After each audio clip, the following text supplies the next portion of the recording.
Sawadee-ka. Hello, beautiful Thailand. It's me. Wow. I had no idea the video would become as big as it did. So thank you to whoever did the Thai subtitles at the bottom, in order to make the story more accessible to the people of Thailand so that they can better understand the situation at WFFT and what's really going on. So thank you for that.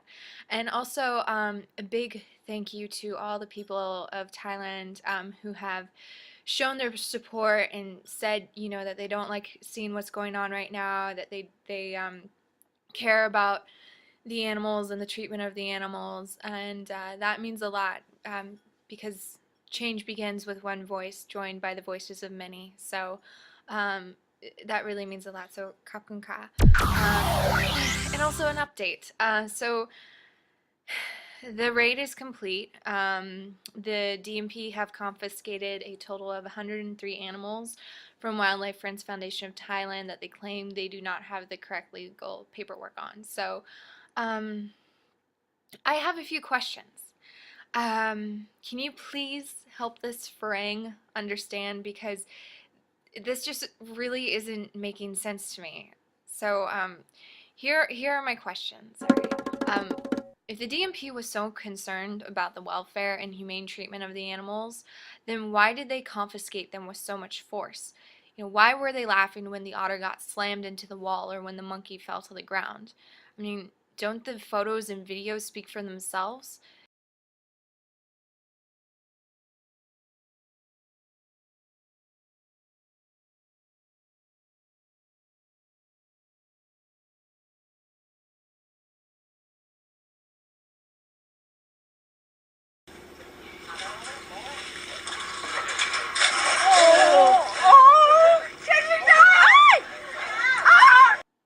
Did you guys notice how quiet it was before the animals got hurt? I didn't hear the volunteers screaming, causing the animals to panic. Ahem.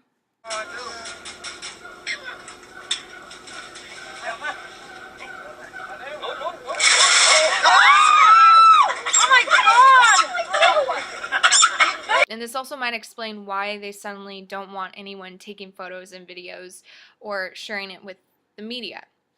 Just a thought. Let's see. Don't you think if there ever was any humane treatment of the animals, or if they were being held under torturous conditions at WFFT, that the thousands and thousands of international volunteers would have spoken up and said something? Instead, we've gotten over 40,000 signatures on a petition in little over a week.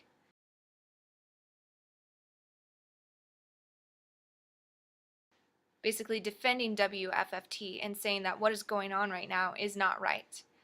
Also, WFFT is internationally known to be one of the best rescue and care facilities for wildlife in Thailand.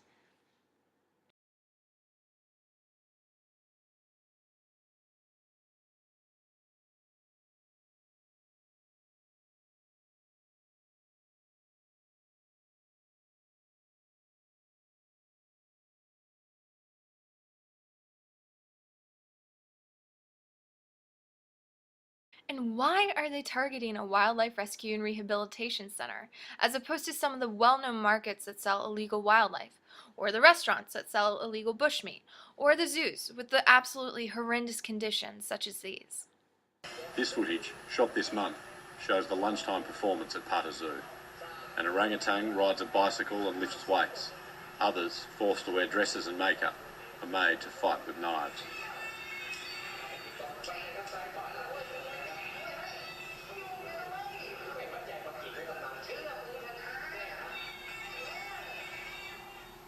Welfare activists say zoos keeping animals in unsatisfactory conditions is common in Thailand, but efforts to legislate against animal cruelty have collapsed amid political bickering and rivalry.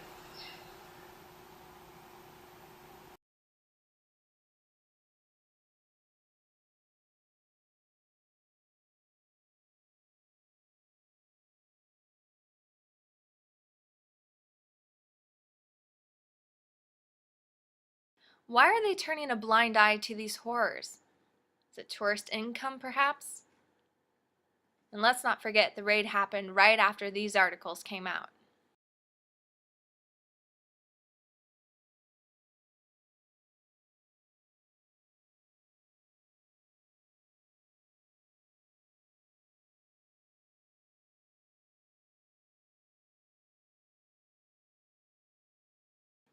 It's also come to my attention that someone doesn't understand the definition of a zoo versus a wildlife rescue and rehabilitation center, right?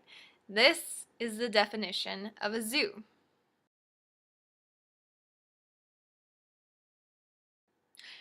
WFFT is not a zoo.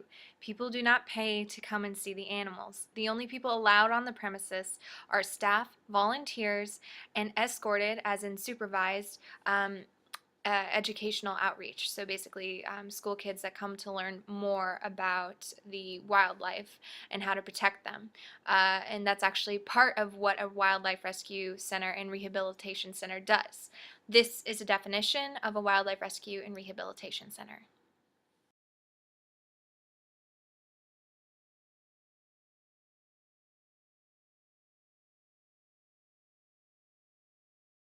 Rehabilitation begins when an animal is found and reported to a wildlife rehabilitator or seized from the illegal wildlife trade or a poacher. The rehabilitator will examine the animal to determine the extent of the injury and the probability of successful rehabilitation. If it appears that the animal can make a sufficient recovery to be able to return to the wild, the animal will be fed, nurtured, reconditioned, medicated, operated on, or otherwise treated as necessary.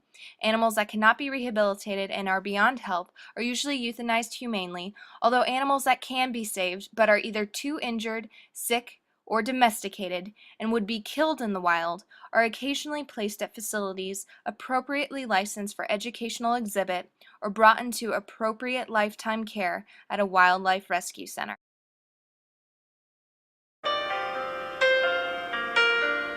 Certain animals will never be able to go back into the wild, like some that are blind, some who have, missing limbs and that kind of thing. But there's quite a few animals here that are more than ready to be let back into the wild. When I started my ideas of setting up a rescue organization, a wildlife rescue center, and doing medical care, a lot of people said, "You're not a veterinarian, you're not a biologist, zoologist, you're an army guy that went into fashion. Who the hell do you think you are?" And they started laughing about it. When I started to build the first enclosure and the first rooms for staff and volunteers, some people came and looked at me and said, "Oh, he's mad, he's really going to do it." It took only about 6 months after the first animals came in for some people from other organizations to become somehow worried about their work, their income, whatever it was, and also some of the government people worrying that I might be a problem. And the first fights against me started. I got arrested once, twice, 3 times, 4 times.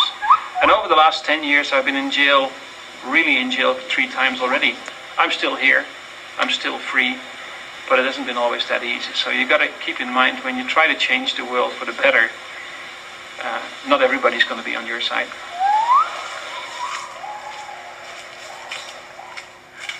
And why have we suddenly forgotten the amazing things that Wildlife Friends Foundation of Thailand has done for the country of Thailand? Have we forgotten the flooding rescue in central Thailand during the rainy months of October and November? The amazing work that was done by WFFT's rescue team, as well as the tourist police, in order to get as much food, water, and medicine to the people and animals in the flooded areas. Have we forgotten about that?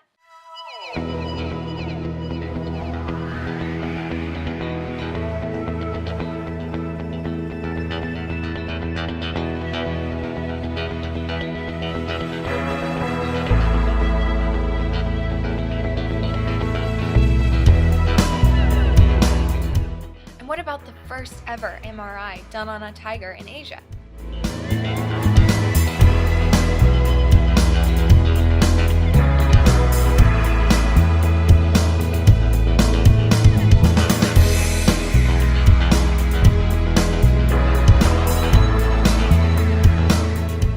That was Thailand, and that was WFFT's tiger Meow, who needed spinal surgery.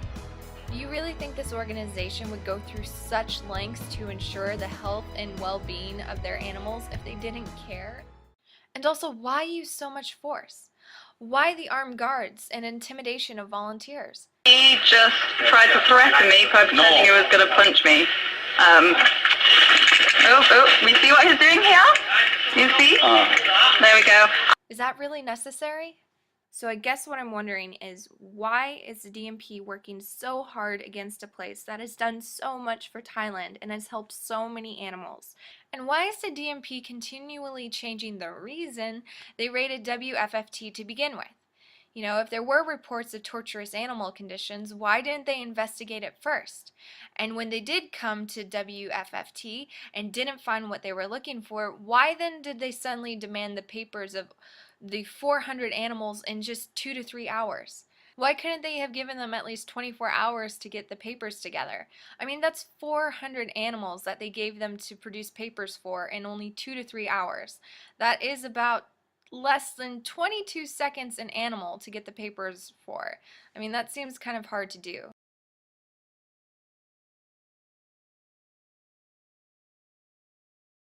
And did they really have to escort Edwin's wife to jail with 30 armed guards?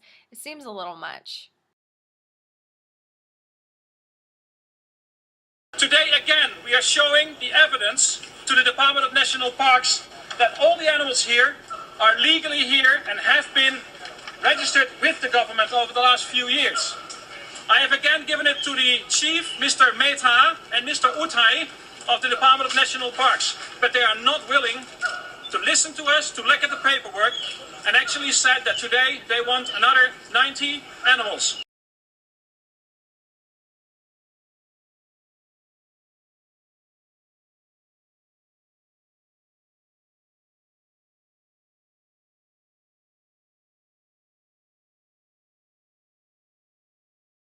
And why did they have to confiscate the animals now? Couldn't they have waited until a verdict was reached in a court of law when all the evidence has been shown? I mean, I know I'm from the West and I know things are probably different in Thailand, but even Edwin said that if in a court of law it was found he did not have correct ownership of the animals, he would be happy to oblige and safely turn over all the animals to the DMP, as seen in this video I'm about to show you. We will not move the animal out from here. We keep them here. We take good care. We not charge any money. And when the courts say you cannot keep, of course you can pick up. You know, we will bring them. We will do everything ourselves. Safely. Yeah. But if you not give us a chance, we do this for 12 years. Yeah. We have to take care of a lot of animals. Some animal here is given by your official. We have from the department, we have animal here a lot.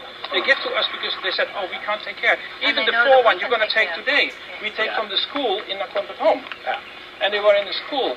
We show the paper, we said they come from there, but then they say, yeah, but the paper is not correct. We are now getting the right paper, and we can show, but then you take them anyway. Why use all these people, hurt the animal, and spend so much money and time, and make the animals really sick, maybe even kill them, and you give them the wrong... Why? So why didn't they let him do that? And frankly, I am quite flabbergasted and confused and frustrated at just the unbelievable amount of ignorance and lies that are being spread about the situation. So please, I implore you, if you have any doubts whatsoever about the facilities or the treatment of the animals or what Wildlife Friends Foundation of Thailand is about, I implore you to go see the facilities for yourself. And to really see the hard work that's been done for these animals, to rehabilitate the animals, to, you know, at least give them some peace in life. And also, most importantly, especially to the people in Thailand, please continue to voice your concern and to show your support. The change can only begin with you.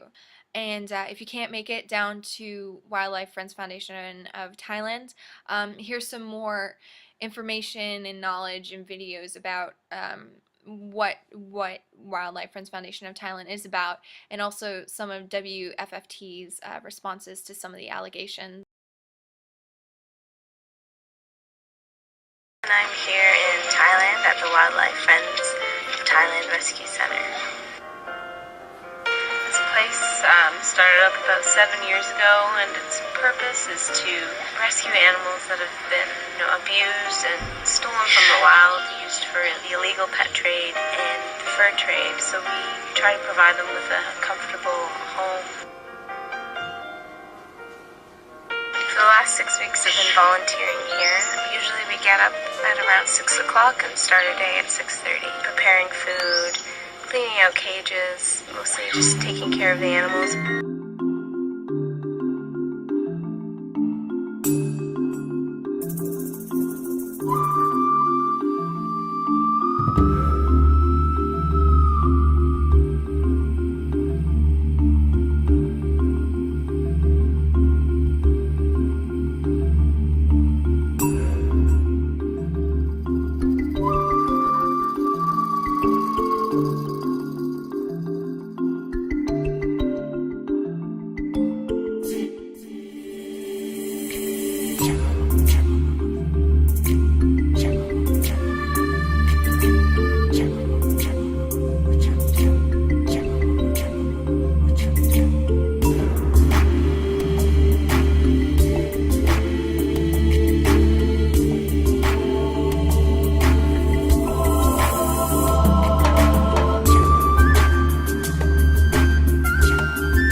darling. He's already been through hell. Got electrocuted, fell to the ground, hit by a car, attacked by dogs, nursed for 4 months back to health, and now they're confiscating him.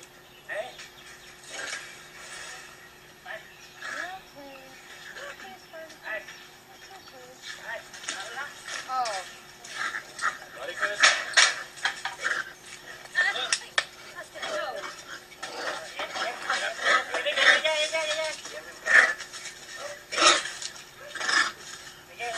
It's all right, darling.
I really hope the 103 confiscated animals are doing well.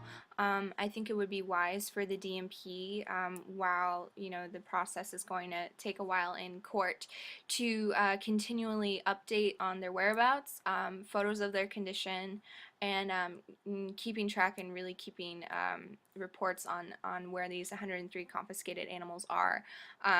If they suddenly disappear, I think that will lead to many more questions that I'm sure we all have. So I hope this video helped a little bit, instruct and make people a little more well aware. So, kapkunka. Thank you.